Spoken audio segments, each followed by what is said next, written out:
Now, if you're going to be working in any type of Microsoft administration services these days, there are some fundamental principles that are very important that you understand. So what I want to do is I want to get into some of the foundations of understanding things like Microsoft domains, understanding some of the networking technologies, RAS and VPNs and virtualization, and also we're going to talk about the cloud services and how all that fits into this. But it's important to kind of start from the beginning so you can understand where things have been, understand where things are going, and you have to consider the fact that the world is transitioning now more into a cloud-oriented environment. But in the past, everything was managed on-prem or on-premise, and we got to talk about this transition and how things were and how things are now and where Microsoft is going. So to start with, we go back in time to the 1950s, 1960s. They had mainframes, these gigantic computers that would take up like entire rooms. They used vacuum tubes. And then as we moved into the 1970s, something miraculous happened. They created what was known as an IC, an integrated circuit, which allowed basically binary math to be processed through little chips. And this is where personal computing became popular. So in the 1980s, personal computers started coming out. I'm going to draw this little symbol here to represent a computer. And I tell you what, I'm going to create another little symbol here to kind of represent a bunch of computers. So in the 1980s, companies started buying PCs and personal computers, and they started showing up in people's offices, and eventually, they were networking them together and all of that. And so this is where things really get started. Now, of course, in those days, one of the problems was we lived in what was called a peer-to-peer network. So what would happen is these computers you could network these computers together with various technologies, but there was no centralization, meaning each computer was equal. There was no computer that controls all the other computers. A network admin would have to, if they wanted to make changes, they'd have to sit down at each and every computer to make those changes or get users to help them, which was always a nightmare. And so that didn't, it worked, but it didn't work very efficiently, all right? Now, as we moved into the 1990s, there was a company that was gaining ground called Novell, and they had a product called NetWare, which was the idea of that was to use a server that would help manage machines and also allow people to share files easier. Whereas in a peer-to-peer network back originally, these machines would have to share files with each other and people would have to know each other's passwords. It just didn't work very well. Well, eventually with the creation of the file server concept, you had a more powerful machine that you could share files on and all that. And eventually Novell even came out with the idea of a server that could manage other machines. Now this is kind of where Microsoft comes in. Microsoft created their product called NT, and they created this concept of a domain controller, which is a special type of server that can manage these other servers. Now fast forward, they came out with what was known as a domain, but fast forward to the year 2000, Microsoft releases their newest domain technology, and they call it Active Directory. And Active Directory domains were represented by a triangle. All right, and a domain controller was a server essentially that had a database on it, and that database was the Active Directory database. So let's just kind of fix that here. This little cylinder looking thing I'm going to make here is going to represent my Active Directory database. So AD. All right. And this is what we still call to this day. We call it ADDS, Active Directory Domain Services. And usually if you hear that term, Active Directory Domain Services, it means it's an on-premise domain. So anyway, you would always want to have more than one domain controller. The reason you want to have more than one domain controller is because the same reason you have more than one of any type of server, really. One reason being to break up the disbursement of load. These machines will authenticate with these domain controllers, and the more machines you got, you don't want all of that just going to one domain controller, right? The other consideration is redundancy. If you only have one and that server goes down, well, you're in trouble, right? So we want to have multiple. The other thing about domain controllers that are interesting is that they replicate. So, for example, I'm going to make a little smiley face guy here, and this little smiley face guy is going to represent my user. So we create a user account on a domain controller. Now the interesting thing about user accounts, or the interesting thing really about domain controllers, is that they replicate. So everything you do on one will replicate over to the other. So if I create a user account on that first one, well, replication is going to occur between both of them. And so this little arrow thing I'm going to make here is going to represent replication.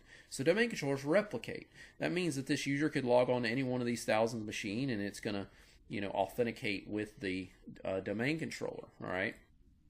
The authentication protocol that is used is the protocol known as Kerberos. All right. Kerberos is the authentication protocol. What is a protocol? It's like a language, basically. Okay. Now there was an older protocol that it also supported called NTLM. That was for legacy, for older, prior to the year 2000 machines. Now that protocol allowed us to have encrypted passwords and all that, and authenticate securely and all that fun stuff. The other thing is Active Directory uses a language known as the Directory Service Language, and that language was called LDAP, Lightweight Directory Access Protocol. Now all that is, again, this is all decades old at this point. At the time when it came out, it was cutting edge, but it is a bit dated nowadays. But it still works, and it's still pretty secure, though there are some considerations on security that I'm not going to explain right now. Now the other thing that's important about Active Directory is that all machines have to have a name. And the name must be, of course, associated with an IP address and all of that. And so there is a service that we use it on the internet all the time, called DNS, Domain Name Service. Our domain must have a name. Usually when you name your domain, you would name it after your company, and a lot of people even name their domains based on their web presence. So for example, my domain might be called examlabpractice.com. That's my company, my web presence. And I'm going to need to have a server in my domain that can associate the names and IP addresses together. So that server is called a DNS server. DNS, Domain Name System Server. And that server will also have to have a little database on it. And that database will be our DNS database. Okay. So we'll just draw another little cylinder. And what I'm going to do is I'm going to highlight this, border it with red, and then I'm going to color code the database red, which means that this database, the DNS database, is associated with that name. Now what happens is our machines, clients, domain controllers, we also might even have, let's draw a file server over here. Pretty common that we have file servers in our environment. Okay. All of these machines would register with our DNS. All right. And this allows for the centralization of name resolution, meaning they register their IP addresses into this database, and then now anytime a machine needs to find another machine, it can query DNS. So for example, these machines all have to authenticate by your domain controllers. They can query DNS and say, hey, DNS, do you know what the address is of one of my domain controllers so I can authenticate? And DNS can reply back and say, yeah, here is the information. At that point, the client can go and authenticate. So it works very efficiently. Now, all of this together, this idea of domain controllers, this triangle you see here, this provides centralization. So we moved away from peer-to-peer networking back in the day where every machine was kind of its own boss and there was no centralized way of managing things, to now we are working in a centralized environment. These domain controllers help us centralize. This DNS service helps us centralize. So we now have some central control over things. One of the great things about our domain controllers too is we have these wonderful things called GPOs, Group Policy Objects. A group policy object is this object that you can create that has all these settings, parameters, any type of attribute you want to configure or change on machines, you can do it through a GPO. So for example, if your boss walks up to you and says, hey, I want you to force the firewalls to be turned on all these machines. I want to make sure that the antivirus is always up to date. I want you to disable some of the wallpaper feature. I don't want people putting crazy wallpapers on their machine.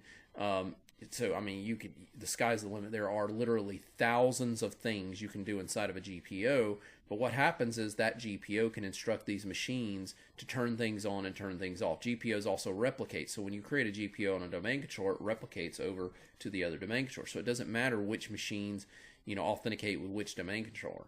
All right, so these GPOs can be deployed out to these machines, and this is how you turn things on, turn things off. You could even deploy software with that if you wanted to. So it was very, very powerful, a very, very powerful system for managing everything. All right. Of course, let's throw the internet into the mix here. Let's say that this little cloud is going to represent the the internet, and let's talk about a little bit about how that sort of fits into the picture. Let me just clean it up here with the mighty stroke of my paintbrush. I will clean up the internet. All right. All right, so then we have the internet, right? So maybe we've got an internet connection that's coming in here. All right, and of course you don't want to just leave your internal network exposed, so your company would generally have a firewall, right? And we'll just put that firewall right here. And so now we have a secure way for traffic to flow out to the internet, and the only things that can come in would be things that we send out, and we could allow things through that firewall if we want to. Now, this is a traditional domain. This is the way we've done things for 20 years, all right? And in this next little section, I want to talk about expansion on all of this and where things have gone with things like RAS and all that, and VPN and virtualization. So that'll wrap this little section up, and we'll move on to the next.